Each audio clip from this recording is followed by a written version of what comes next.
Olá a todas, olá a todos. Vamos começar o vídeo comemorativo do sétimo mês, dos sétimos meses dos calendários positivistas. O calendário concreto, o calendário histórico, como é conhecido, celebramos o mês de Carlos Magno, correspondente à civilização feudal, ao feudalismo em particular, né? No calendário abstrato, que tem um caráter mais claramente sociológico, histórico e mais filosófico, celebramos o mês do fetichismo. Então, vamos lá. Serão 3 séries serão 3 vídeos, não é? No primeiro nós abordaremos o mês de Carlos Magno, o feudalismo.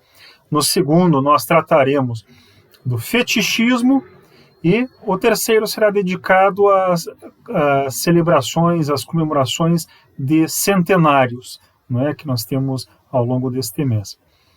Então vamos lá. Em nome da humanidade, o amor por princípio, a ordem por base, o progresso por fim. O sétimo mês do calendário histórico, do calendário positivista concreto, é dedicado a Carlos Magno, ao feudalismo. O feudalismo tem que ser entendido sempre na filosofia política, na filosofia da história positivista, em estreita correlação com o mês precedente, que é o mês de São Paulo.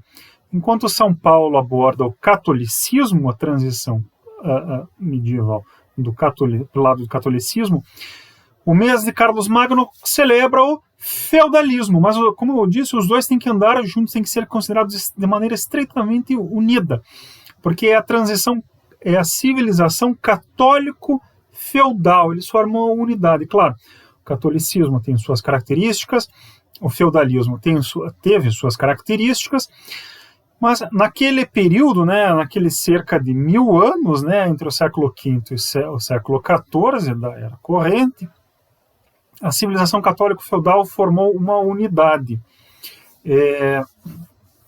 Nós vimos nos vídeos anteriores dedicados a São Paulo que havia muitos, embora fosse um mês dedicado ao catolicismo, né, aspectos religiosos, por assim dizer, né, grosseiramente religiosos, havia muitos líderes políticos, imperadores romanos, por exemplo. Inversamente, nós veremos que no mês de Carlos Magno há muitos religiosos desenvolvendo uma ação temporal, né, de governo. Então, é necessário entender que esses 2 meses têm que ser encarados, né, do ponto de vista sociológico, histórico, em conjunto, como uma unidade. Poderíamos entender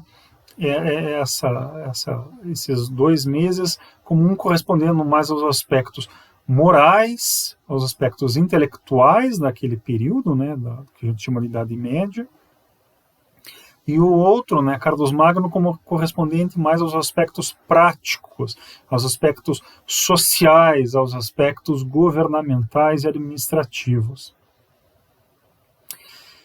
É necessário também notar que o mês de Carlos Magno, ele integrando junto com São Paulo a civilização católico-feudal, ele corresponde a uma transição.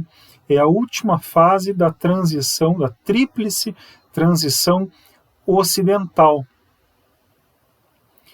Ele realiza a transição da antiguidade para a modernidade. Mas ele é a última fase de uma transição própria ao Ocidente. Uma transição que, enfim, nos primórdios da humanidade começou com o fetichismo, que nós vamos abordar no próximo vídeo. Passou então para a astrolatria, para as teocracias. A Grécia rompe com as teocracias, né, com o governo conservador dos sacerdotes, e aí os militares assumem a preeminência. E aí a Grécia, num governo militar conquistador, desenvolve em particular os aspectos intelectuais, né? são os filósofos, os cientistas, os poetas, não é? Que, enfim, tiveram um grande desenvolvimento na Grécia, né? Representado em particular por Atenas. Então, a Grécia começou a tríplice transição ocidental. Tríplice porque são 3 fases. A Grécia desenvolveu a parte intelectual. Roma incorporou a Grécia e realizou o desenvolvimento prático do patriotismo, do civismo, transformando uma guerra que era inicialmente conquistadora, né? Criou um gigantesco império, em particular para aquela época, né? Para a escala de 2000 anos atrás. Aquela guerra conquistadora de Roma converteu-se em atividade pacífica, tendendo para a indústria, e acabou virando uma guerra, realizando guerras, guerras de defesa, né, para manter o perímetro, as fronteiras. Então, Grécia, inteligência; Roma, atividade prática, e na sequência nós temos, a partir do desenvolvimento intelectual grego e da extensão do Império Romano, né, isso aí criou as condições para o desenvolvimento da civilização católico-feudal. E na filosofia política, na filosofia da história de Augusto Comte, a Idade Média trata dos aspectos afetivos e morais, diretamente afetivos e diretamente morais.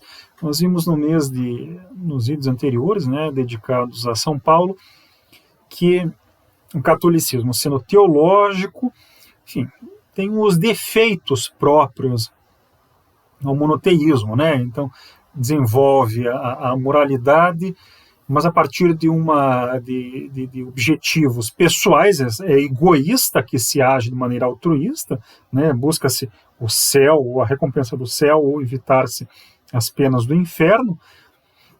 E então, por um lado, é egoísta, tem um móvel egoísta, e por outro lado, o catolicismo e as teologias, né, de maneira mais ampla, elas, no caso do monoteísmo católico, né, ele não... fugiu-me agora a expressão.